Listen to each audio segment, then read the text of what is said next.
오늘 말씀 보십시다. 오늘 말씀 이제 지난주에 이제 9가지 재앙이 다 끝났죠. 이제 무교병, 이제 무교절 그 말씀이 이제 6월절 말씀까지 지나고 출애굽기 12장 우리 이제 15절 말씀으로 넘어가겠네요. 15절. 자, 이제 내가 피를 볼 때에 넘어갈 것이다. 그런 찬양도 있죠. 넘어가리라 뭐 이런 찬양도 있잖아요. 그렇죠? 그 찬양이 있는 것처럼 이제 피를 볼 때 넘어갈 것이다. 오늘은 이제 복습하는 거는 뭐 그냥 여러분 다시 보기 보시고요. 오늘은 이제 15절부터 진도 나가겠습니다. 20절까지 출애굽기 12장 15절부터 20절까지 같이 읽을게요. 시작.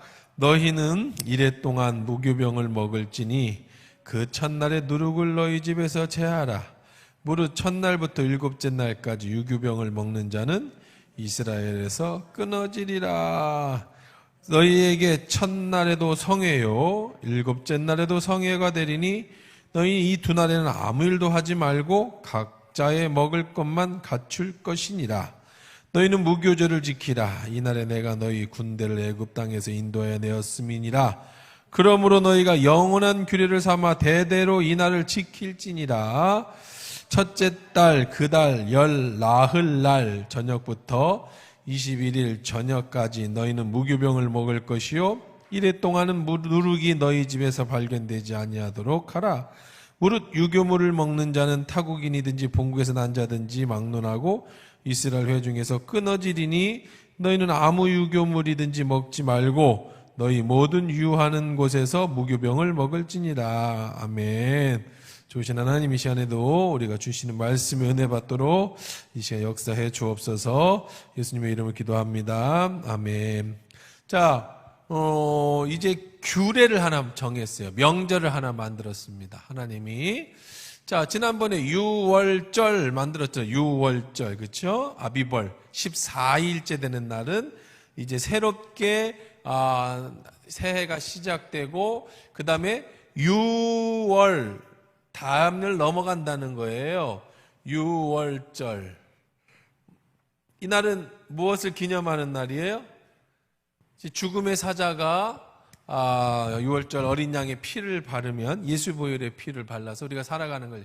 그래서 내가 넘어갈 것이다. 그것을 기념하는 날이 6월절이에요. 아비벌 1월 새롭게 시작하는 14일입니다. 그 다음에 이제 15일부터 14일을 포함한 7일간은 이거를 포함한 날이에요. 같이 겹칩니다. 그 달을 뭐라고 그랬냐면 무교절이라고 그랬어요. 무교절. 무교절은 뭐냐면 무교병을 먹는 네 가지 뭘 먹는다 그랬어요? 무슨 양을 먹느냐 그랬죠. 무슨 양을 먹느냐. 무교병을 먹고 쓴나물을 먹고 양고기를 다 합쳐서 한 번에 먹을 수 있는 것을 먹고 6월절에 급하게 먹어라. 그리고 나가서 텐트를 치고 7일간 무교절을 지내는 거예요. 이것을 이제 6월절 하기 이전에 장자의 죽음 전에 미리 이런 명절을 알려주고 계시는 거죠. 자, 6월절은 예수 그리스도가 우리를 위하여 십자가에 죽으심으로 그 피로가 우리가 구원받는 것을 상징하는 것이라고 한다면 무교절은 무엇을 상징하는 거냐? 이스라엘 백성이 광야에서 40년을 광야 생활을 했던 것들을 기념하는 거예요. 이것을 왜 기념해야 된다고 그랬죠? 이것은 이제 또 뒤에도 나오고 지난번에도 얘기했지만 뭐 때문에 자녀에게 교육하기 위해서 매년 우리가 출애굽을 넘을 수는 없잖아요. 자, 그럼 무교절을 지내는 법, 어떻게 무교절을 지내라고 했느냐 하면 여기 보니까 무교병을 먹어라. 그래서 무교절이에요. 무교병은 이제 떡병자죠. 자, 무엇이 없어요? 뭐야 이게? 뭐가 없어서? 누룩, 이스트가 없는 빵이에요. 왜 이스트가 없는 빵을 먹으라 그랬죠? 이날은 급하게 나가는 거라 지난주에 얘기했듯이 이스라엘 사람들은 떡을 만들 때 오늘 떡을 만들었어요. 그럼 다 먹지 않고 남으면 그것을 빻아서 저녁에 반죽에 넣어요. 그러면 아침 되면 다시 이렇게 부풀어 오릅니다. 그걸 다시 먹고 이렇게 이제 누룩을 넣어서 빵을 구워 먹는데 급하게 나가다 보니까 빵을 누룩을 넣어서 부풀릴 시간이 없어요. 그냥 밀가루에다가 물하고 섞어서 그냥 먹어야 돼요. 자, 그래서 7일간은 뭐 하는 날에는 무교절 7일간에는 뭘 먹어야 된다? 무교병을 먹어야 된다. 그랬어요. 무교병. 자, 그런데 여기 보니까 그냥 먹는 게 아니라 누룩이 없는 이 무교병을 며칠간 먹어야 되냐면 7일날, 만약에 7일간. 근데 유교병을 먹으면 어떻게 된다고 그랬어요? 여기 보니까 이스라엘에서 끊어진다. 아니 뭐가 이렇게 거창해요? 부풀린 빵을 먹으면 이스라엘에서 끊어진대. 그냥 부풀려지지 않은 밀가루에다가 반죽한 떡만 먹어야지. 거기다가 무교병에다가 이스트를 넣으면은 그걸 먹는 사람은 다 끊어진대요.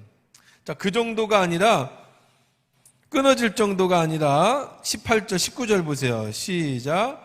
이래 동안은 누룩이 너희 집에서 발견되지 않도록 모든 유교물을 먹는 자는 타국인이든지 본국에서든 난자든지 무릉론하고 이스라엘 회중에서 끊어지리니 너희가 아무 유교물이든 먹지 말고 너희 모든 유하는 곳에서 무교병을 먹을지라. 먹는 것뿐만 아니라 이스트, 이 누룩이 발견되는 사람은 먹거나 발견된 사람은 어떻게 하겠다? 이스라엘 지형에서 끊어지게 쫓겨날 것이다. 쫓아낼 것이다. 그렇게 얘기를 해요. 아니 뭐가 그렇게 거창해요? 자, 무교병, 누룩. 왜 그랬을까요? 이 누룩이라는 건. 왜 그렇게 누룩을 평상시는 먹는데 그거는 왜 그랬는가? 자, 우리 누룩이라고 하는 것은 그럼 어떤 의미를 가지느냐? 누룩이라는 것은 이스라엘 사람들 문화 속에서 누룩은 어떤 의미를 가지냐면 성경에서 이 누룩이라는 것은 이제 한번 사전 찾아봅시다. 누가복음 12장 1절 한번 찾아볼게요. 누가복음 12장 1절.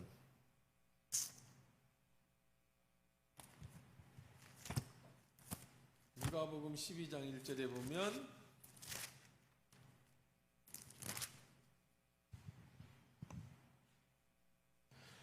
자, 114페이지예요. 읽어봅시다. 그동안에 물이 수만 명이 모여 서로 밟힐 만큼 되었더니 예수께서 먼저 제자들에게 말씀하여 이르시되 바리새인의 누룩 곧 외식을 주의하라. 예수님은 누룩을 뭐라고 표현했어요? 외식이 뭐죠? 밥 나가서 사 먹는 게 외식이에요? 그게 아니죠? 뭐예요? 외식이 외식. 가증스럽게 겉과 속이 다른 것, 이것을 외식하는 거예요. 속은 안 그런데 겉으로 자기는 거룩한 척하는 그런 외식. 근데 이제 이런 외식이 누룩으로 표현했어요. 누룩은 조금만 있어도 금방 확 번지잖아요. 그렇게 이제 아주 악한 거, 감기, 코로나 한 사람만 있어도 주변에 확 번지듯이 누룩이 조금만 있으면 빵을 전체를 부풀게 만드는 거. 외식도 그냥 남들한테 보여지기 위해서 하는 그런 바리새인들의 모습을 예수님은 누룩이라고 표현했어요. 좋은 게 아니죠. 고린도전서 또 5장 8절도 한번 보실까요? 고린도전서 5장 8절.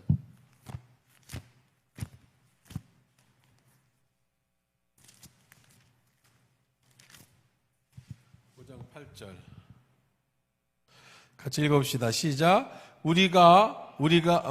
그러므로 우리가 명절을 지키되 묵은 누룩으로도 말고 악하고 악의에 찬 누룩으로도 말고 누룩이 없이 오직 순전함과 진실함의 떡으로 하자.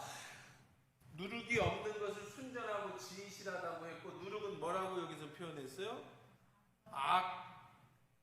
악이래, 악. 누룩을 악으로 표현했어요. 자, 누룩이 악한 건 아니고, 누룩은 뭐 악할 게 효모인데 뭐 악하고 할 게 없어요. 무슨 뭐 동물이 악한 게 어디 있고 뭐 미생물이 악한 게 어디 있어요. 하나님 만드신 대로 사는 거지. 그게 아니고 무엇을 상징하는 거죠. 상징. 그러니까 누룩은 무엇을 상징한 거였어요? 예수님 표현을 하면 외식을 상징하고 또 악을 상징하고. 그러니까 이제 히브리인들이 이제 이 상징을 할 때, 이 누룩은 보통 이렇게 표현을 한 거예요. 이렇게 표현하는 거예요. 우리도 뭐 상징적으로 하는 말들이 뭐가 있을까요? 더러운 손 치워. 손이 더럽다는 거예요. 뭐 어디 가서 뭐 더러운 거 만진 게 아니라 너의 행동이 더러운데 그 더러운 곳으로 나를 만지지 마. 그러지. 손 씻었어. 이렇게 얘기해. 손 씻었어. 그러면은 뭐 코로나 걸릴까봐 손 씻었다는 게 아니라 나는 이제 앞으로 이런 일을 하지 않을 거야. 뭐 이런 것들 다 뭐예요? 상징을 얘기하는 거예요. 상징. 어떤 것들을 나타내는 상징. 그러니까 누룩은 무엇을 상징하는 거라는 거예요. 그러니까 히브리인들에게 있어서는 외식하는 것이나 악한 것을 상징하는 거예요. 그래서 예수님 뭐라고 이 하나님은 뭐라는 거예요? 너는 7일간은 이 무교절을 지키는 7일간은 뭘 상징하는? 악을 상징하는 누룩을 뺀 떡을 먹어라. 자, 그런데 누룩을 뺀 떡, 그건 맛이 없어요. 그렇죠? 딱딱하단 말이에요. 좀 부풀러 있고, 우리 빵도 여러분들 이런 맛있는 빵집에 가면 누룩 효모를 잘 넣어가지고 폭신하게 잘 부풀어 올려야, 그리고 그래야 맛있지. 딱딱한 땅, 이거 굳은 땅, 그런 거는 또 특히 이스라엘 지역은 열대 지방이 그러기 때문에 아주 그냥 그 딱딱한 떡은 먹기가 어려워요.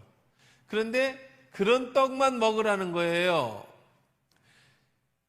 이런 건 좋은데, 그렇죠? 악이나 외식하는 거나 이런 세상 것은, 악한 것은 먹기도 좋고, 그래서 선악과를 볼 때 먹음직하고 보암직하고 지혜롭게 할 만큼 탐스러워서 세상 사람들하고 어울리면 참 좋아 보여. 그렇죠?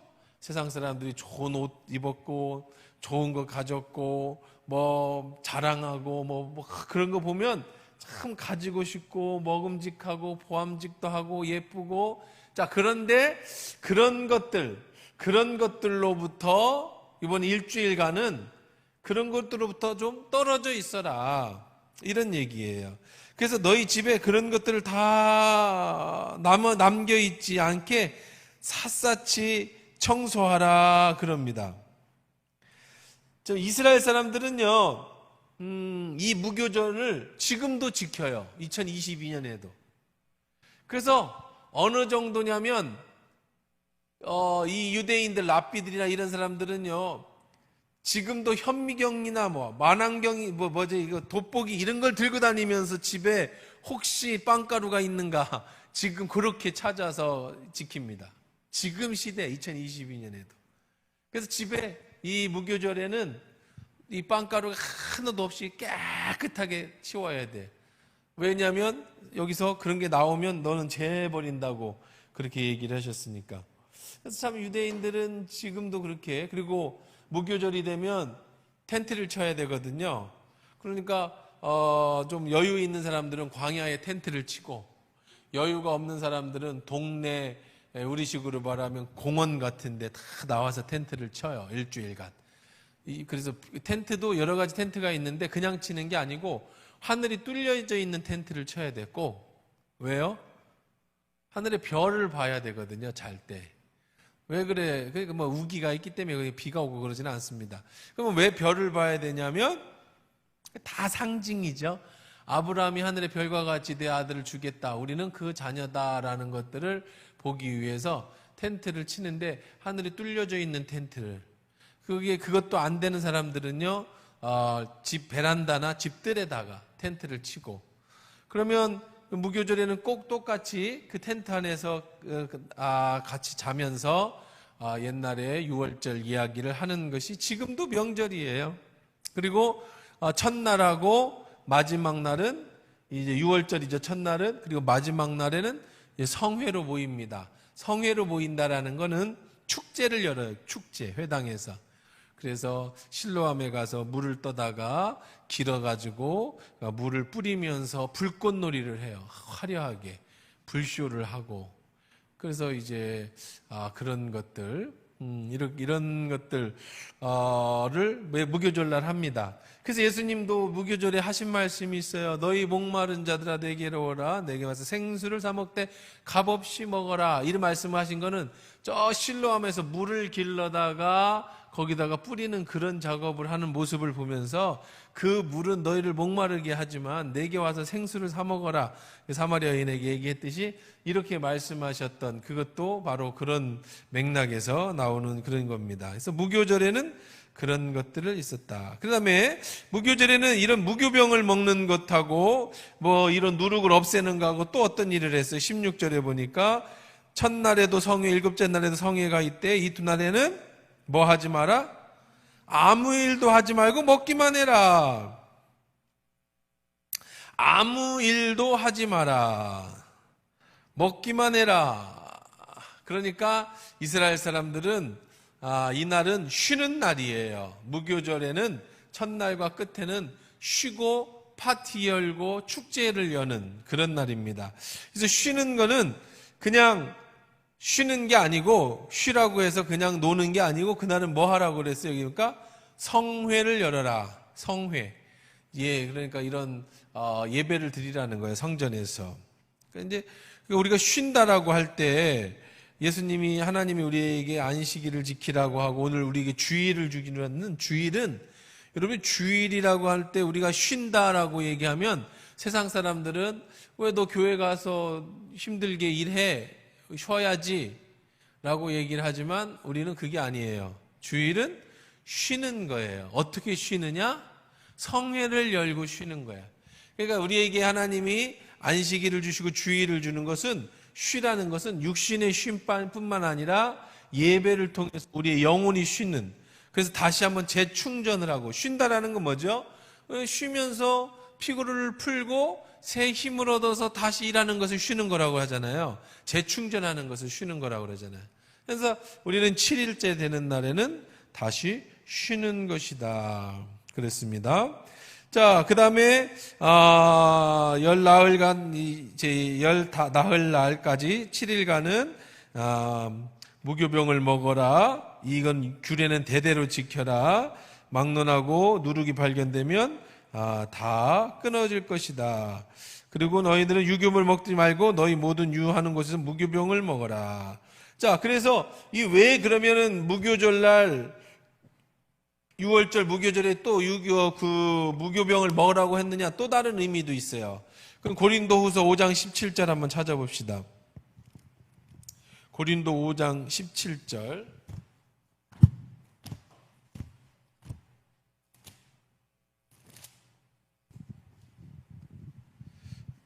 고린도전서 5장, 고린도후서 5장 17절 같이 읽어봅시다. 시작. 그런즉 누구든지 그리스도 안에 있으면 새로운 피조물이라. 이전 것은 지나갔으니 보라 새 것이 되었도다. 자, 왜 무교병을 먹으라냐면 이 누룩은 어디 누룩이에요? 어디? 이 누룩은 이집트, 애굽의 누룩이잖아요. 그렇죠? 그래서 애굽에서 뭐를 다 제거하고 떠나는 거예요. 뭘 다 제거하고? 애굽의 누룩을 다 제거하고 이제 새로운 떡. 우리는 결국은 누구니까? 우리는 하나님의 새로운 백성이 되었으니까, 하나님의 새로운 백성이 되었으니까 애굽에서 종살 때 먹었던 떡을 어떻게 해라? 제거하고, 누룩을 제거하고 새로운 누룩. 그전에는, 떠나기 전까지는 무교별. 그래서 우리가 새롭게 되는 것. 다음에 고린도후서 나와 본 김에 7절 8절도 봅시다. 고린도 이번에 전서 한번 볼까요? 전서 5장. 고린도전서 5장 7절 8절 한번 봅시다.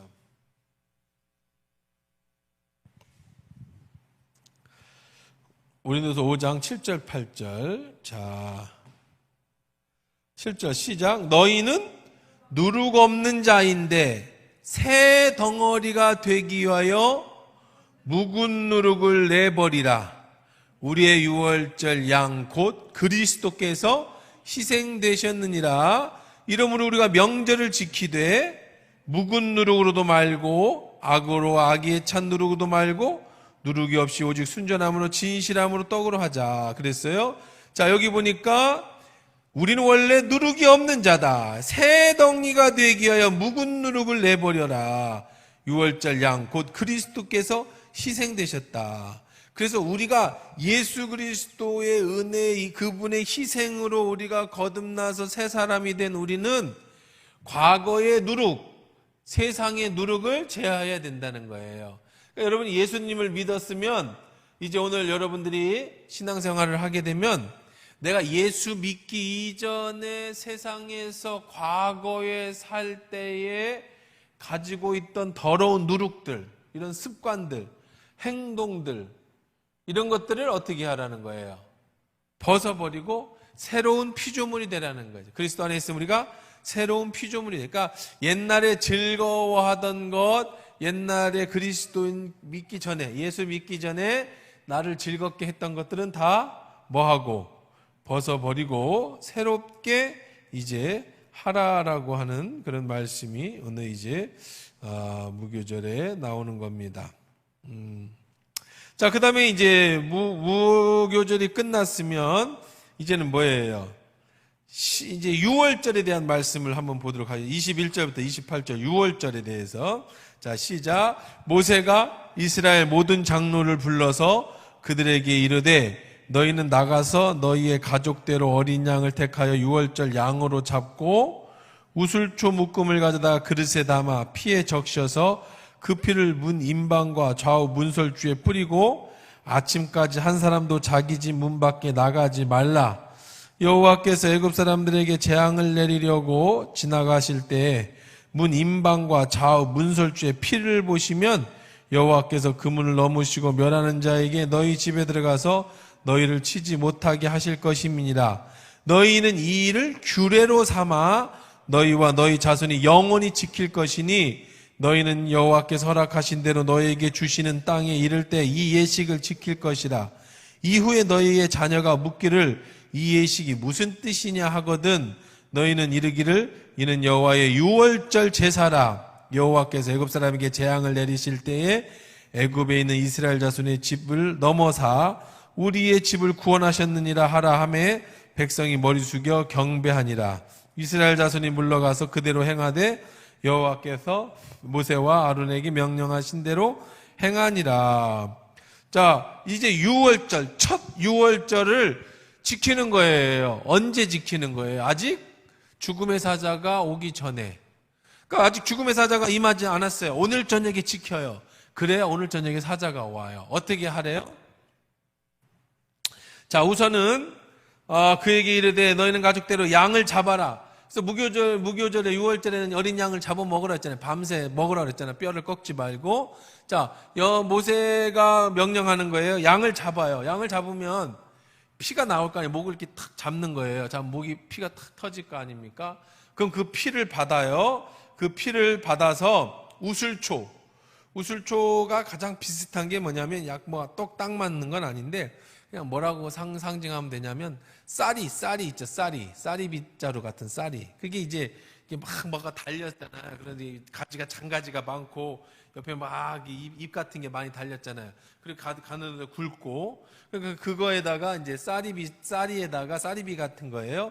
거기다가 피를 이렇게 촉촉촉 적셔가지고 우슬표 묶음을 묶어가지고 쌀이비를 만들어가지고 그릇에 담아 피를 적셔가지고 임방 좌우 문설주에 뿌리고 한 사람도 자기 집 문 밖에 나가지 말라 그랬어요. 우리 지난번에 본 거니까 두 번 얘기하는 거거든요. 자, 빨리 넘어가겠습니다. 자, 그러니까 지금 이스라엘 사람들이라고 할지라도 6월절의 명령대로 하지 않으면 죽어요. 예수님이 우리를 위해 십자가에 죽어주셨다 할지라도 여러분이 순종하지 않으면 죽는 거예요. 에이, 그런 게 어디 있어? 하면 죽어요. 이스라엘 사람들 그냥 살려주는 게 아니고. 뭘 해야 된다고요? 우슬주 목금에 피를 담아서 뿌려야 돼요. 그리고 한 사람도 집 문 밖에 나가지 말아야 돼요. 자, 문 밖에 나가지 말라는 건 무슨 얘기일까요? 이 집이 이렇게 있어요. 집이 이렇게 집이 있어요. 그러면 우슬초로 기둥에 뿌리고 임방에 뿌리고 문에다도 뿌려요. 그래서 죽음의 사자가 여기를 보고 6월 담을 넘어가게끔. 그런데 요 안에만 있어야 돼. 무슨 일 있나 하고 문 밖에 나가면 죽어요. 남의 집 놀러 가면 죽어요. 자기 일터에 가 있으면 죽어요. 꼭 어디 가 있어야 된다고? 집 안에. 순종이에요. 뭘 해야 되고? 피를 반드시 뿌려야 돼. 집에 있어도 안 뿌리면 죽어요. 뿌렸어도 꼭 안에 있어야 돼요. 자, 이거는 무엇을 상징할까요? 좀 상징이에요, 상징. 우리 기독교가 여러분은 어떻게 생각하세요? 여러분의 생각을 한번 얘기를 해봐요. 우리 구교가, 천주교가 사람들에게 처음에 성경을 안 가르쳤어요. 그리고 그 라틴어하고 히브리어, 헬라어 이런 성경만 번역되어 있었어요. 72인역이라고. 그러니까 히브리어, 헬라어, 라틴어 이것으로 번역된 성경 외에는 성경이 없었어요. 그럼 이건 누가 읽을 수만 있느냐면 사제들만 읽을 수가 있어요. 그러면 사람들은 교회 나오는 성경을 못 읽잖아요. 그리고 사제가 설교를 하거나 강의를 할 때도 라틴어로만 강의를 해. 그럼 무슨 말인지 못 알아듣잖아요. 그럼 신앙생활을 어떻게 해? 그러니까 문맹. 하나님 말씀에 대해서 문맹. 그러니까 아주 좋은 방법이 하나가 있는데 그게 뭐냐면 상징을 많이 두는 거예요. 글을 못 읽으니까, 성경을 못 읽으니까 상징을 많이 두어. 예를 들면 하나님 말씀대로 잘 사는 사람들을 성자로다가 취향을 해. 신격화시켜서 그의 얘기를 듣고 그에게 복을 빌어, 복을 받아. 성경 말씀을 통해서 복을 받는 게 아니라 어떤 사제나 아니면은 성자나 이런 사람들에게. 그리고 예배당에 그림을 그려.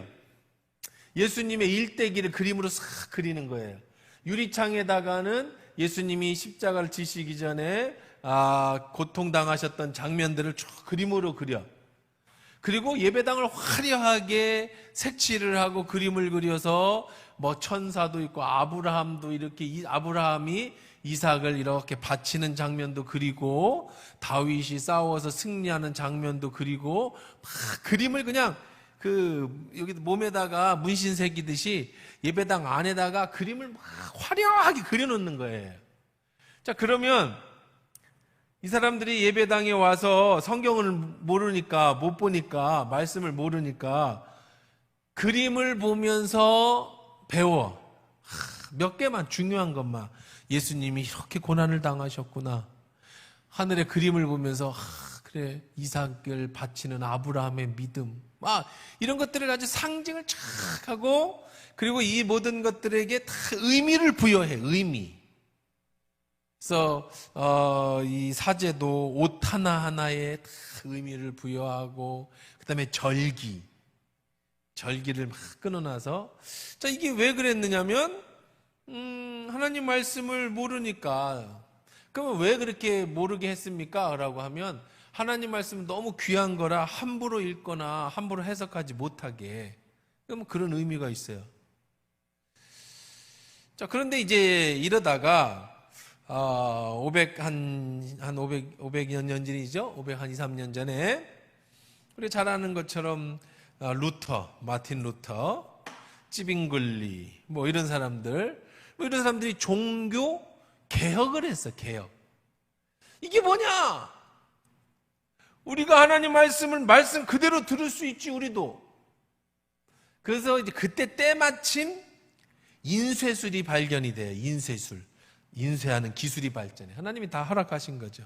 그래서 그것을 독일어로 번역을 하는 거예요. 성경을, 라틴어를 독일어로 번역을 하는 거예요. 나중에 이제 영어로 번역을 하게 해서 사람들이 다 성경을 가지게 됐어요. 옛날에는 라틴어 성경이나 헬라어 히브리만어밖에 없던 성경이 독일어로다가 인쇄 기술이 발전하니까 착착착착착착착 종이가 만들어지고, 옛날에 양피지나 아니면 양가죽에 적혀 있던 것이 종이가 발견되고, 그 다음에 그것이 인쇄되고, 사람들 손에 막 넘어가면서 솔라 스크립트, 오직 말씀으로, 오직 믿음으로, 그래서 이제 종교 개혁이 시작돼. 우리가 맞는 그 믿음, 하나님 말씀에 대해 이제 더 이상 이런 상징이 필요 없다. 그러면서 종교 개혁을 일으킨 거예요. 이게 한 500년 전이에요. 500년 전에.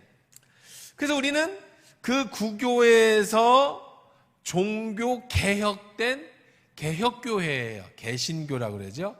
개혁된 교회예요. 그러니까 개혁됐으니까 이제는 상징을 다 없애자. 그래서 개혁교회는 상징을 다 없애버렸어요. 오직 말씀이니까. 말씀에 다 있는데 무슨 상징이 필요해? 그래서 심지어는 그래도 우리가 남아있는 상징이 하나가 있어요. 교회에. 뭐예요? 십자가는 남아있잖아요. 상징으로 남아있잖아요. 뭐 저게 여러분 상징이죠. 뭐 이 십자가 나무가 여러분에게 능력이 나오는 게 아니에요? 여기 가서 만진다고 병 낫고 그러지 않아요. 그냥 나무야, 나무. 상징이래요.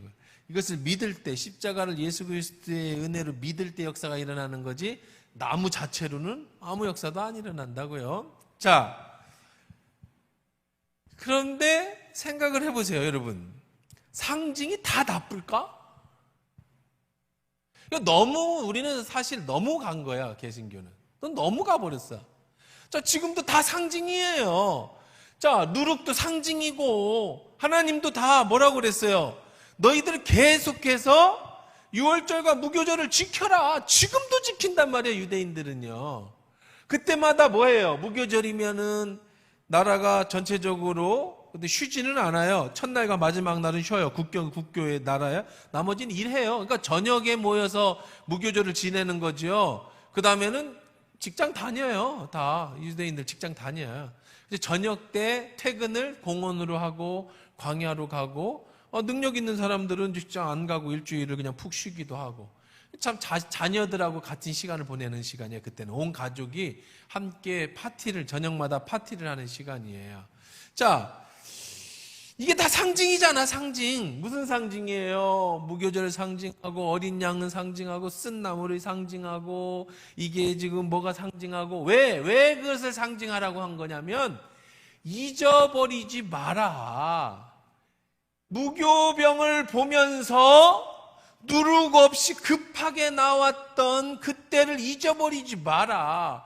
무교병을 먹으면서 세상의 누룩이 내 몸에 들어오지 않도록, 내가 지금 혹시 일주일 동안에 무교절을 지내면서 너 너무 세상에 바쁘게 살다가 세상의 누룩이 묻혀오지 않았냐, 이거를 한번 점검해봐라. 지금 이 무교병, 유월절과 무교절을 지내면서 이제 양을 꺾지 않는 양을 양을 먹으면서 유월절 하나님이 우리를 애굽에서 구원하셨던 그 은혜를 생각해 봐라. 상징은 너무 많아. 여기 좀 있으면 뒤에 나오지만 이 말씀을 여기다가 이렇게 붙이고 다니라고 그래. 붙이고. 지금도 유대인들은요 이렇게 붙이고 있어요. 이렇게 붙이고 머리에다가 이렇게 붙여요. 이렇게 하나님께 성결하다라고 하는 것을 써가지고 종이 이렇게 말아가지고 붙이면 떨어지잖아요. 이렇게 묶어갖고. 자, 하여간 상징의 상징. 근데 이게 구교는 너무 전부 다 상징을 해버렸어요. 말씀을 안 가르치고. 근데 지금 개신교는, 우리는 상징을 다 없앴어요. 그래도 저는 주일 설교에 가운은 입는데 가운을 입는 목사님도 있고 안 입는 목사님들도 있어요. 그렇죠? 성경 보면. 그래도 가운을 입는 것은 또 상징이에요. 하나님의 성의를 입고 나는 감춰지고 하나님의 말씀을 대언하는 것을 가리기 위해서, 나를 가리기 위해서 가운을 입는 건데 이것도 상징이잖아요. 그것도 안 입고 그냥 양복 입고 하시는 목사님도 계시고 그냥 캐주얼하게 설교하시는 분도 계시고 그것도 뭐라고 안 해요. 심지어는 우리는 그래도 십자가라도 있는데 합동 측은 십자가도 없앴어. 저것도 우상이라고. 저건 상징 우상이라고. 저것도 없앴어요. 한때는 우리가 그 고난주간에 여기다가 이제 성의를 이렇게 M자 모양으로 해가지고 부활줄인 흰색, 고난주간에는 빨간색 스토를 돌렸다고요. 그랬더니 또 어떤 분이 새신자가 이제 조금 이상한 사람이긴 했는데 뭐 신천지니 뭐냐 하는데 뭐 비판을 하는 거야. 교회가 왜 그런 거를 거냐. 저거는 옛날 로마 시대 때 저 M자는 마리아를 상징하는 거고 저것이 바로 우상에 숭배하던 그 옛날에 거였는데 왜 개신교가 그런 걸 하냐. 막 이걸 해서 그 다음에 싹 치웠어. 한 명이라도 시험 들면 뭐야 이게 뭐라고 이게 뭐라고 뭐 시험 들 필요 없잖아. 그래서 그 다음부터 안 해. 촛불도 켰더니 왜 촛불을 켜냐? 뭐 해서 촛불도 안 켜 요즘에는. 뭐 조금이라도 뭐 시험 들 건 없잖아. 조만 교회 한 명 나가면 뭐 나만 손해지. 뭐 하지 마 그러면 그게 싫으면 아무나 하면 되지. 근데 반면에 너무 많이 잃어버리는 것 같아. 그렇지 않아요? 어떤 상징이 가지고 있는 지금과 같은 시대, 더더욱 지금 시대에는요. 지금 같은 시대에 지금 2022년 이런 포스트 모더니즘 시대에는요. 이 상징이 굉장한 영향을 끼쳐. CF 같은 거 보세요. 15초, 30초 요 사이에 임팩트 있게 광고를 꺼내서 사람들로 하여금 그것이 각인시키려고 한다면 상징이 엄청 많이 들어가요. 그래야 사람이 그 짧은 시간에 딱 임팩트 있게 보고 그것을 머릿속에 기억에 남게 하는 거잖아요. 그러니까 이런 상징들, 6월절 무교절에 무교병이든지 뭐 우슬초에 피를 뿌리는 거라든지 옛날에 저희들이 대만에 장무성 목사님 초청해가지고 갔는데 우리를 어디다 재워줬냐면 천주교에서 어떤 그 교육관을 천주교 수련원을 그 시내 한복판에다가 호텔을 만들어서 호텔을 그래서 이제 만든 지 이제 몇 달 안 됐는지 하여간 뭐 1년 안쪽이 됐는지 새 건물이에요. 근데 그 엘리베이터를 탔는데 엘리베이터가 얼룩이 막 많이 묻어 있어. 새 건물인데 기름 얼룩이. 그래서 왜 새 건물에 이렇게 잘 닦지도 않고 얼룩을 했냐 했더니 그게 아니고 이 천주교잖아 천주교. 그러니까 거기에 우슬초에다 기름을 바르면서 기도를 하더라고. 사제가 아침에 거기다 이렇게 바르면서 기도를. 그 초대교회에도 너희 중에 병든 자가 있느냐 교회 장로를 청하여 그가 기도할 때 나으리라 할 때 기름을 발라서 기도하라 해서 기름을 발라서 기도해라. 그래서 초대교회 때는요 기름을 발랐어요. 여기다가 아픈 데다가 기름을 발라서 기도했다고요. 그 기름이 뭐 병을 낫게 하는 건 아니지만 성령을 상징하는 도구로서 그 기름을 사용했어서 초대교회 때 치유 사역을 할 때에는. 지금은 이제 우리 개신교에서는 뭔 상징만 나오면 굉장히 사람들이 우상숭배다. 왜 저런 걸 교회에서 오직 우리는 말씀이다. 막 그래가지고 목사님들 가운도 안 입고 뭐 그렇게 하는데 저는 뭐 그런 게 저는 신학자는 아닙니다만은 신학자들이 그런 것들을 좀 연구해가지고 상징을 좀 살리는 것도 괜찮을 것 같아. 진짜 말 그대로 뭐 어떤 상징 때문에 저걸 만지면 뭐 병이 낫고 뭐 그렇게 우상숭배 할까봐 걱정하는 거예요. 마리아처럼 하나님께서 내 아무 형상도 만들지 말라 했는데 그런 형상을 만들어서 섬길까봐. 그래서 모세가 죽을 때는 아무것도 안 남기고 무덤도 없잖아요. 그러니까 우리는 그런 걸 만들지 말자라고 하는 것이 우리 개신교의 전통인데 500년 전의 전통인데 저는 꼭 그럴 건 없다 생각을 해. 내가 한다는 건 아니고 뭐 하면 또 괜히 딴소리 할까 봐 나도 안 하는데, 그런 거는 좀 우리가 필요한 것 같아요. 이런 상징적인 것들을 가질 수 있는 거. 그래서 여러분들도 어떤 것들 한번 만들어 보세요. 제일 좋은 상징이 뭔지 아세요? 여러분이 하실 수 있는? 여러분이 만들 수 있는 최고의 상징이 뭔지 알아요?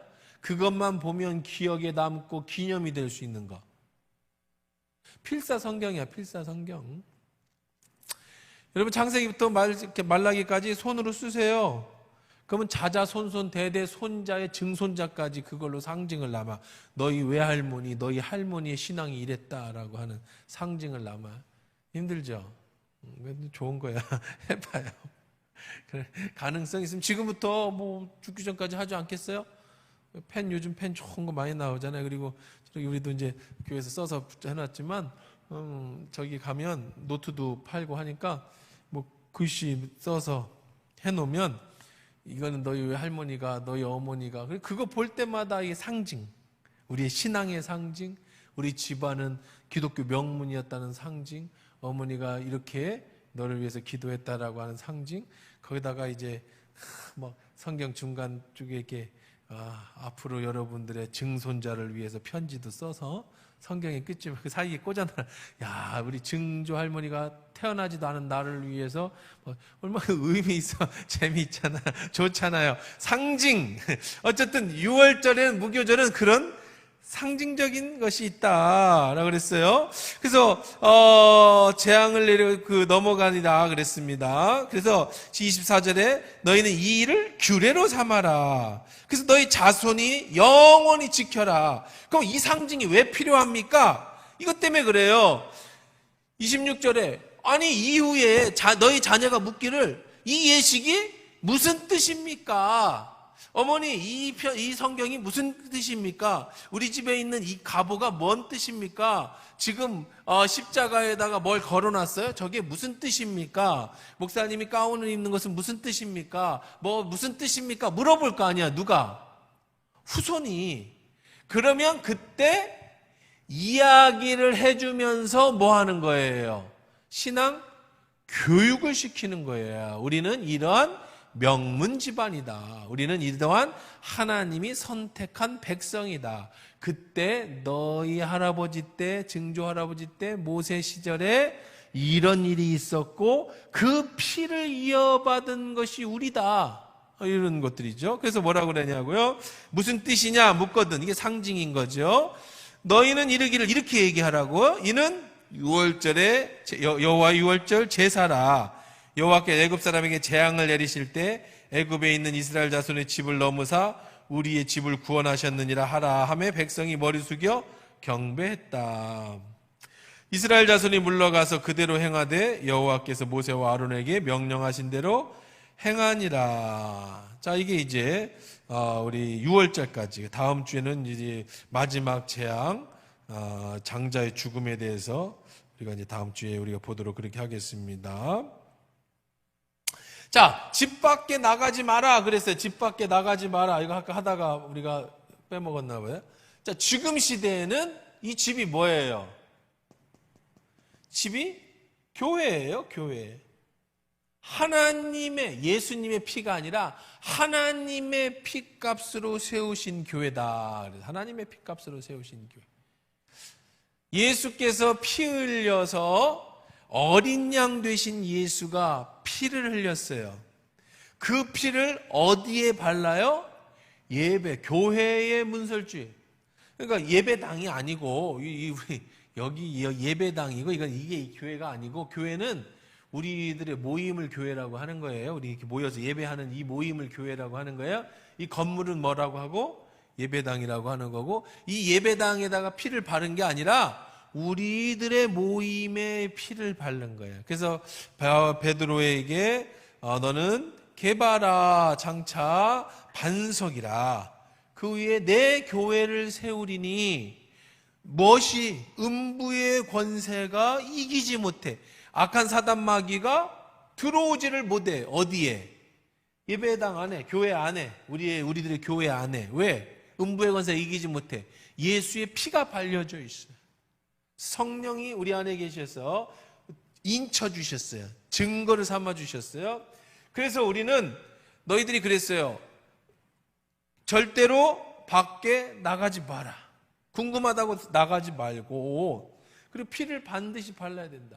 그래서 여러분들, 우리가 왜 교회 다녀야 됩니까? 코로나 시절에 집에서 예배드리면 안 됩니까? 나는 목사님도 싫고 교회도 싫고 사람도 싫어. 나는 예수님은 좋아.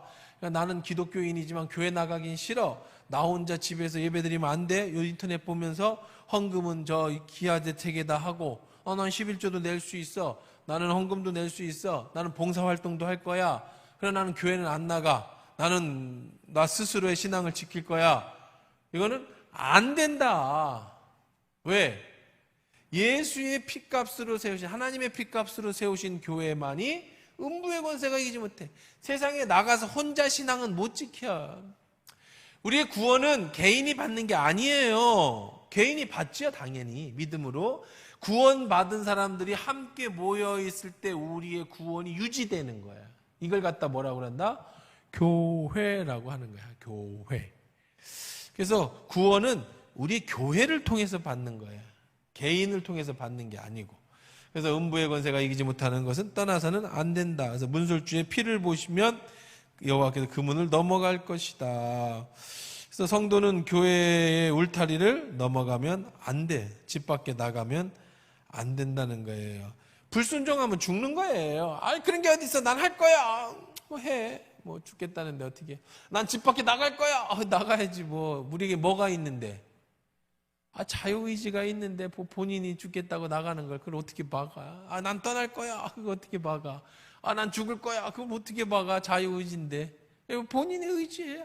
그러나 성경은 분명히 얘기하고 있어. 나가면 죽는다. 나가면 협박하는 것 같은데 교회 나가면 죽는다네. 협박은 아니에요. 딴 교회 가면 되지 뭐. 자, 협박은 아니고 교회 밖에 나가면 죽는다. 혼자 있으면 안 된다는 거야. 신앙생활은 절대로 뭐하지 못할? 혼자는 못해. 좋든 싫든. 근데 같이 있다 보면 화나는 일도 있고 마음에도 안 맞을 때도 있고 그렇잖아요. 그래도 어떻게 해야 돼? 그 안에 있어야 돼. 집 밖에 교회 울타리를 넘어가면 안 돼. 그건 순종에 관한 거야. 순종에 관한 거야. 자, 그 다음에 우리 상징에 대한 말씀도 했었습니다. 자녀가 물어보는 거, 이게 뭡니까? 라고 물어보면 이것은 바로 하나님이 우리를 위해서 구원해 주신 것을 기념하는 것이다. 상징. 여러분, 신앙의 상징, 우리 기독교의 상징도 얘기했습니다. 좀 아쉬워요. 뭐 괜찮을 것 같은데, 그렇죠? 그래서 요즘은 트렌드가 교회 성전을 건축할 때 성전 건축에서 이것도 이제 재미있는 트렌드예요. 20년, 30년 전에는요, 교회가 어떻게 성전을 건축을 했냐면 30년, 40년 전에는 우리 같이 건축해서 이렇게 졌어. 이렇게 큰 예배당에 많은 사람들이 앉아서 함께 예배할 수 있는 그런 걸. 그리고 나서 이제 거기에 뭐가 더 있었냐면 파이프 오르간, 돈이 있으면 파이프 오르간. 그래서 웅장한 예배, 붕붕하고 이제 음악, 그리고 성가대 이렇게 그런 예배를 드릴 수 있는 그 웅장한 대리석으로 크게 짓고 예배당이 크고 이렇게 예배당을 짓는 게 유행이었어요. 그러다가 어떻게 바뀌었느냐면 예배당이 크지 않아. 그냥 한 100명, 200명 정도 모이는 교회당에 의자를 아주 편안한 의자, 이런 식의 의자죠. 이런 의자나 플라스틱 의자나, 그래서 그런 극장 같은 시스템의 의자. 왜 그렇게 예배당을 지었느냐면 예배가 열린 예배로 많이 바뀌었어요. 서서 찬양하고 그렇게. 그러다 보니까 파이프 오르간 이런 거 안 만들어. 지금은 파이프 오르간 있는 교회가 어디 있어요. 그런 거 있으면 진짜 옛날 오래된 교회지. 누가 돈 있다고 파이프 오르간 안 산다고. 저도 안 가죠, 파이프 오르간은. 교회 오르간 넣는 교회도 없어요. 그죠? 모르겠네. 있으면 찾아보면 있겠지만 대부분 교회는 이제 신디나 아니면은 피아노, 그랜드 피아노나 이런 걸로 찬양을 하고 악기, 드럼 이렇게 해서 이제 열린 예배식으로다가 공연하는 예배식의 예배당 이렇게 만들었어요. 그리고 작은 방들을 많이 두어요. 그러니까 성전을 건축할 때 반종 조그마한 예배당에 작은 방들, 중소형 예배당. 왜냐하면 소모임들, 제자훈련이라든지 목장이라든지 이렇게 할 수 있도록 하는 그런 예배당. 그러다가 최근 10년 쪽의 예배당은 어떻게 짓냐면 다시 성당식의 웅장한 예배당으로 바뀌어요. 안에 딱 들어가면 이런 무슨 그라스라 그러죠? 이렇게 해서 이렇게 무슨 그라스라 해서 막 이렇게 그림 같은 것도 놓고 조명도 부드러운 이런 조명이 아니라 뭐가 부드러운 조명이냐면 우리 교회는 부드러운 조명이 아닌데 이 백색이 아니고 노란 백색이 있어요. 노란 백색, 그 아이보리 백색, 뭐라고 하던데 그런 색깔의 이 좌우도 웅장하게. 왜 그랬냐? 지금은 이제 교인들이 많이 안 오니까 옛날처럼 막 몰려오고 막 열린 예배 그런 식으로 하지 않으니까 언제든지 예배당에 오면 포근하게 다시 개인이 예수님을 만나서 예배당에 오면 엄마 품속에 온 것 같은 그런 온화한 스타일의 예배당. 요즘은 이제 또 그렇게 바뀌어요. 그러니까 이제 이것도 이제 유행인데, 그러니까 이제 저는 그런 생각을 해요. 아까도 그런 말씀을 드렸습니다만, 신학자들이 이제 좀 다시 우리가 정반합이야, 정반합. 성당이 너무 그냥 한쪽으로 막 치우치니까 반대로다가 이 개신교가 우리는 상징 다 필요 없어. 우리 오직 말씀이야. 라고 나왔는데 너무 건조하고 세상 말로 말해서 우리 개신교가 너무 저기가 없어요. 뭐 뼈대가 없어. 지멋대로 다 하고 싶은 대로 다 그냥 개신을 너무 개신교 개혁하다 보니까 개혁교회 내에서 또 개혁하고 막 개혁하다 보니까 뭐 뼈가 없어. 다들 그냥 자기가 하고 싶은 대로 하면 돼. 그런 게 이제 또 너무 반으로 가니까 합이야, 합. 다시 이런 천주교의 이런 상징이라든지 이런 것들 너무 또 막 미신적으로 이렇게 우상처럼 뭐 만들어 놓고 거기에 뭐 능력이다. 이거는 너무 가는 거고 또 이제 그거에 합쳐지는. 근데 성당은요, 재밌는 거 아세요? 성당은 성령 운동이에요, 요즘에. 성당 여기서도 들어보면요.